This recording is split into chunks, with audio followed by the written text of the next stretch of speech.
सुंदरवन के जंगल में बहुत सारे जानवर रहते थे। इस जंगल के बीच से एक नदी बहती थी जो जंगल को दो भागों में बांटती थी। जंगल के एक हिस्से का राज्य राजा शेर सिंह का था, जो स्वभाव से बहुत ही दयालु और अहिंसावादी था। वो कभी किसी भी बात के लिए अपने भोले भाले जनता को परेशान नहीं करता था।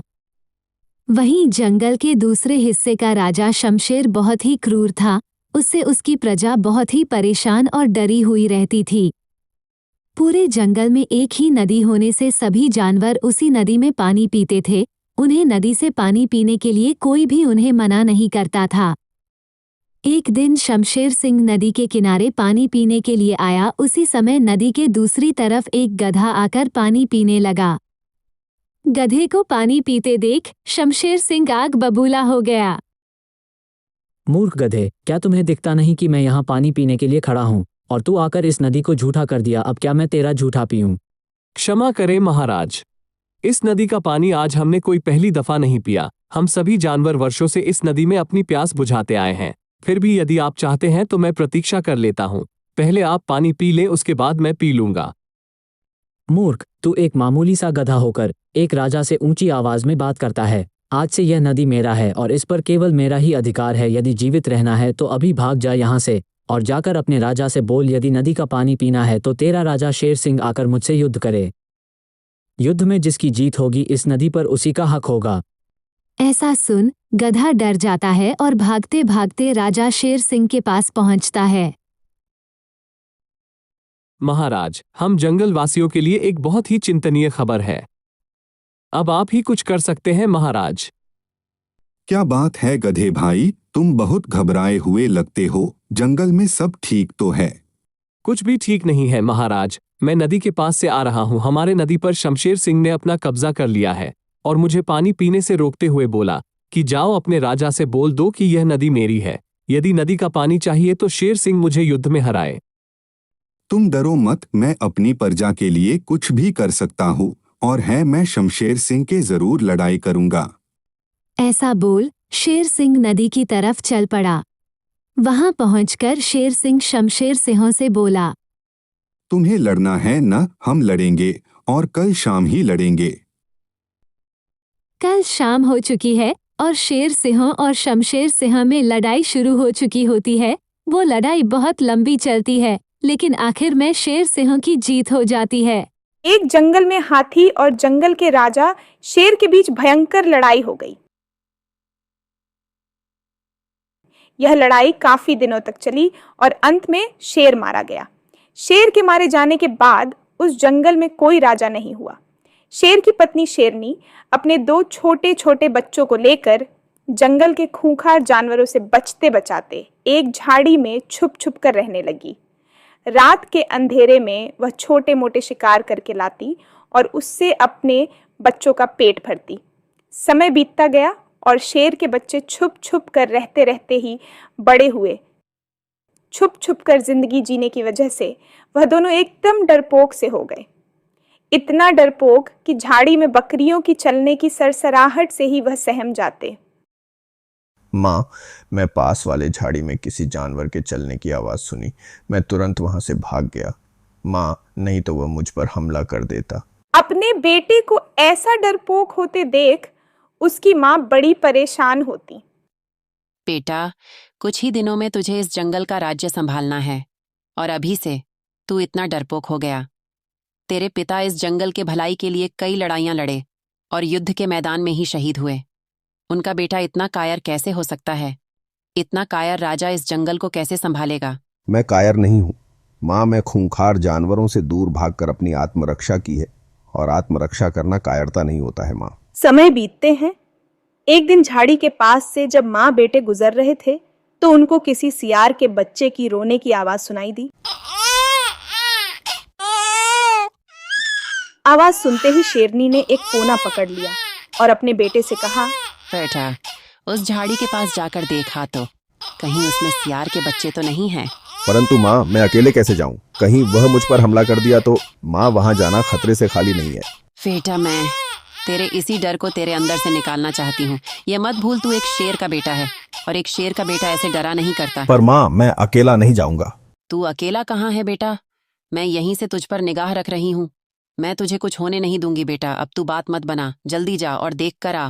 पहले तो शेर के बेटे में अकेले कदम बढ़ाने की हिम्मत ही नहीं हुई, पर दिन का उजाला और माँ का साथ देख धीरे धीरे दबे पांव वह झाड़ी की तरफ गया। वह एक कोने से झांक के देखा तो उसे सियार के 2 छोटे छोटे बच्चे नजर आए। तभी अचानक सियार जंगल से मांस का टुकड़ा मुंह में लिए झाड़ी की तरफ आने लगा। अरे, यह सियार तो मेरे तरफ ही चला आ रहा है। यदि मैं दिख गया तो मुझे जिंदा नहीं छोड़ेगा। इतना सोच शेर का बच्चा तुरंत वहां से भाग खड़ा हुआ। इधर दूर से सारा दृश्य देख रही शेरनी को अपने बेटे की इस हरकत पर बड़ा गुस्सा आया।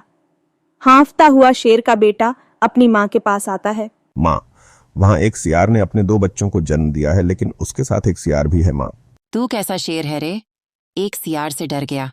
अपने पिता की कुछ तो लाज रख बेटा। अब जब तक तू सियार के बच्चे को मार कर नहीं लाएगा, मेरे से बात मत करना। इतना कहकर माँ ने उसकी ओर पीठ कर ली। इधर शेर के बच्चे का पीछा करते हुए आए सियार ने दोनों की बात सुन ली। डर से सहमा सियार झाड़ी में अपने पत्नी के पास गया और उसे सारी बात बता दी। आप चिंता क्यों करते हो जी? आज की रात किसी प्रकार हम अपने बच्चों की रखवाली करते हैं। कल सुबह तक कोई ना कोई तरकीब तो निकल ही आएगा। ऐसा सोच सियार और सियारिन सारी रात जागकर अपने बच्चों की रखवाली करते हैं। सुबह की पहली रोशनी के साथ ही उसका दिमाग काम करता है। इधर शेर का बेटा भी इस ताक में रहता है कि सियार घर से बाहर जाए तो उसके पीठ पीछे वह सियार के बच्चों पर हाथ साफ करके अपनी माँ को मना ले। कुछ देर बाद, सुनो, मैं जैसे जैसे कहता हूँ वैसे ही करना। अगर हमारी चाल कामयाब हो गई तो हमें शेर से छुटकारा मिल जाएगा। ऐसा बोल सियार अपने पत्नी से उसके कानों में कुछ कहता है और थोड़ी ही देर में झाड़ी के बाहर खड़ा हो जाता है। फिर सियारिन ने अपने बच्चों को रुलाना शुरू किया। इधर सियार के बच्चे की रोने की आवाज सुनते ही शेर के बेटे का ध्यान भी झाड़ी की ओर जाता है। लगता है अब सियार बाहर जाने वाला है। वो जैसे ही बाहर निकलेगा मैं जाकर बच्चों को दबोच लूंगा। अभी शेर का बेटा ऐसा सोच ही रहा था कि एक जोरदार आवाज में सियार अपने पत्नी से पूछा, क्या हुआ रे? बच्चे क्यों रो रहे हैं? अरे, जो शेर कल तुमने मारा था ना, उसका मांस बासी हो गया है। अब यह शेर का ताजा मांस मांग रहे हैं। बच्चों को चुप करो, मैं देखता हूँ। अगल बगल कोई शेर दिखता है तो उसी को मार के लाता हूँ। अब क्या था? इतना सुनते ही शेर का बेटा वहां से गिरते पड़ते बेतहाशा भागा। अब उसकी बेचारी माँ भी उसकी रक्षा के लिए उसके पीछे पीछे भागने लगी। भागते भागते शेर का बेटा जंगल से काफी दूर निकल गया और दोबारा कभी इस जंगल में नहीं लौटा। एक बार की बात है, एक जंगल में कई प्रकार के जानवर रहते थे। सब जानवर अपने अपने परिवार के साथ बहुत खुश थे। उस जंगल में एक शेर का राज चलता था। सब जानवर शेर का दिल से सम्मान करते थे। शेर अपने जंगल का राजा होने के कारण भी सभी जानवर से बहुत प्यार करता था। एक दिन एक हिरण अपने बच्चों को घर पर छोड़ के बाहर घास खाने के लिए गई।